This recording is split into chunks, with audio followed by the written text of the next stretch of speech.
Hello and welcome back from a short holiday break for a brand new episode of UMass Sports Weekly. I'm your host, Chris Corso.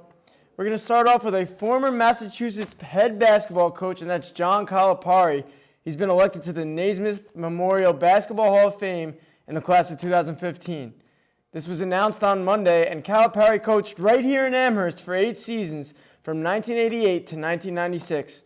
And he turned this program into a national powerhouse during his time here. That 1996 team advanced to the NCAA Final Four, and we love that he's a member of the Hall of Fame for this year's class. Now let's kick off our highlights for this week and roll that tape. We'll check in with the struggling men's lacrosse team in the game against Fairfield on Saturday. The softball team had their home opener against GW on Friday. And then we'll check in with the best team on campus, and that's the women's lacrosse team. Stay tuned to find out about all this and more. This is UMass Sports Weekly. This is UMass Sports Weekly.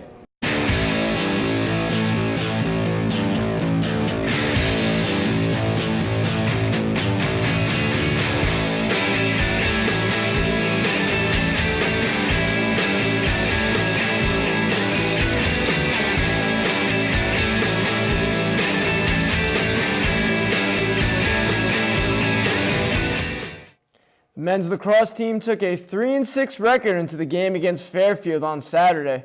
Our own Zander Manning was at that game with the highlights from McGurk. Fairfield Stags made the trip up I-91 to Amherst Saturday for a conference matchup with the Minutemen. Not even 10 minutes into the game, boom! Goal for the Stags, 1-0 Fairfield. With around 5 minutes to go in the first quarter, the Stags were found guilty of a hold, and UMass scored to take advantage, tying the score at 1. The Stags, however, would answer with a goal of their own, scooping up a misplayed ball by Zach Oliveri, giving them a 2-1 lead. Then, as if 2 wasn't enough, Fairfield snatched up another goal, increasing their lead to 3-1. UMass had other ideas, though, as they took a page out of Takimbe Mutombo's book and said, "No, not in my house," and they cut the lead from 2-1. After Fairfield answered UMass's challenge with a goal of their own, UMass scooped up a rebound and they scored, making it 5-4 late in the second. That's, however, what the score would be at halftime. The Stags came out firing in the third quarter, scoring not 1, not 2, but 3 unanswered goals to start out the quarter. The UMass Minutemen would put up a fight, but eventually fall to the Stags, 10-9. I'm Zander Manning, and this is UMass Sports Weekly. Welcome back. We're here with our men's lacrosse crew, and that's Liam Byrne and Zander Manning. Now, Zander, you were at that game, and obviously this team has been struggling as of late. So we see that game. It's a 10-9, very close game. So how did the play of the Minutemen change from this game to the past couple?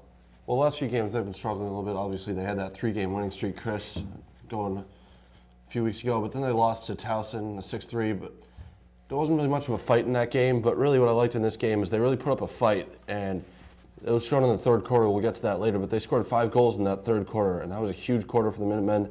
They also took advantage of opportunities with the man up. And I really liked what they did in this game. They really put up a fight against a very good team. Well, Liam, you noted, and so did Zander as well, the third quarter was just a big quarter for this team. So what was so important, and kind of give me the details what happened in that quarter for you Yeah, guys. the third quarter was huge, Chris, mainly for Fairfield because they scored all the goals. Fairfield scored 5 against UMass, and UMass had none. They had 0. They let in 3 straight goals, and if that didn't happen, then UMass could have won this game. And it could have been a good conference win for UMass, as they would have gone 2-1 in the conference. But with letting up the 5 and not scoring 1, UMass had to fight back a little bit against Fairfield. And one thing that happened after the first half was that Fairfield came out in his zone defense. In the first half, they were in man and decided to come out in the zone. And UMass was ready for it, but they just couldn't overcome the zone that Fairfield came out with, Chris. Well, Zander, you noted before that the Minutemen really found success with the man up in this game. So tell me a little bit about that. Obviously, we struggled against the zone. So tell me where we found success with the man up. With the man up, they weren't necessarily just focusing. They did a great job with the man up. Basically every time. They only scored once with the man up in this game. But what I really liked is they were getting in the zone against this Fairfield team. They were driving the net. They were basically doing everything they could to get a shot on goal. Not necessarily score a goal, but they got in the zone and they got opportunities.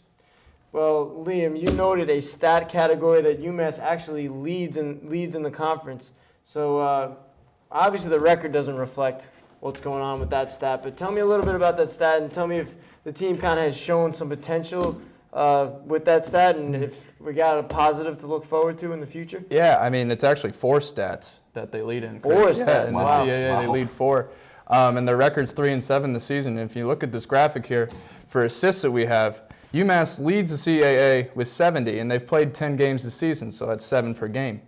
And then you go to points here, they lead with 170, and that's 17 per game because they played 10, and they lead Hofstra and Fairfield. And Hofstra is ranked nationally, and they just played Fairfield. And then for shot percentage here, UMass has .299, which leads the CAA over Fairfield and Delaware and others as well as the 3 other teams. Then finally, the saves per game. UMass has 11, especially with Zach Oliveri in goal. He's been having a great season, Chris. And one stat that we didn't put up there was caused turnovers. UMass has 72, which leads the CAA. And to answer your question after that, their record does not reflect these stat leadings because they could play a lot better than what these stats show, Chris. And they could easily be 5 and 5. They can have a 500 record right now, and they can be 2-0 in the conference. Well, it's crazy, Liam, that they're not playing to their potential, and they still lead the conference in all of these statistics, which is just great to see. Yeah. I don't know about you guys, but this is starting to remind me of the football season a little bit. I mean, the football team this year, they had a great season, but Yep. the numbers, they only had 3 wins. Absolutely. They've only got 3 wins right now. They're both very good teams, but they're not really showing it in the win department. Yeah, it's a good comparison. Well, sometimes it just comes down to winning a ball game, and obviously they're not doing that Yeah. right now. And hopefully they return to they had that little winning streak in the middle of the season. So hopefully we see that coming forward. Yes. But thank you guys. Some great statistics there, and things look positive for this team. So we'll see what happens. But we'll be right back. We're doing a fact or fiction segment with the softball team. Stay tuned.